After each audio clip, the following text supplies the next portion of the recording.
Budget 2025ની શરૂઆત કરતા પહેલા નાણામંત્રી નિર્મલા સીતારમણે હલવા સેરેમની કરી ઉજવણી કરી હતી.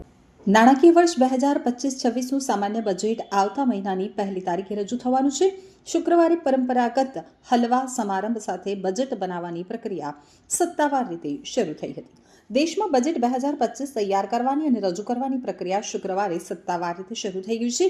નાણામંત્રી નિર્મલા સીતારમણે નોર્થ બ્લોકમાં તેમના મંત્રાલયના અધિકારીઓ સાથે પરંપરાગત હલવા સમારોહની ઉજવણી કરી હતી. આ સમારોહ સાથે હવે બજેટ બનાવવાની પ્રક્રિયા સાથે જોડાયેલા તમામ લોકો બજેટ રજૂ ન થાય ત્યાં સુધી નાણાં મંત્રાલયમાં બંધ રહેશે. હવે તે ન તો ઘરે જઈ શકશે અને ન તેમના પરિવારના કોઈ સભ્ય સાથે વાત કરી શકશે.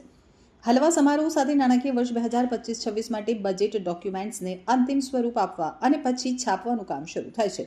તેથી અધિકારીઓથી માંડી અને બજેટ બનાવવા સાથે સંકળાયેલા કર્મચારીઓ, સ્ટાફ સુધીના લોકો બજેટ રજૂ થાય ત્યાં સુધી અહીં જ લોક રહે છે અને તે પહેલાં તેઓ આ કાર્યમાં સહભાગી થવાના ઉત્સાહના ચિહ્ન તરીકે હલવા સમારોહની ઉમળકાભેર ઉજવણી કરે છે.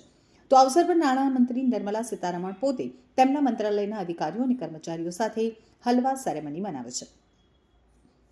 નાણામંત્રી ઉપરાંત નાણાં રાજ્યમંત્રી પંકજ ચૌધરી, નાણાં સચિવ તુહિન કાંત પાંડે અને આર્થિક બાબતોના સચિવ અજય શેઠ તેમજ અન્ય વરિષ્ઠ અધિકારીઓ પણ હલવા સમારોહમાં હાજર રહ્યા હતા.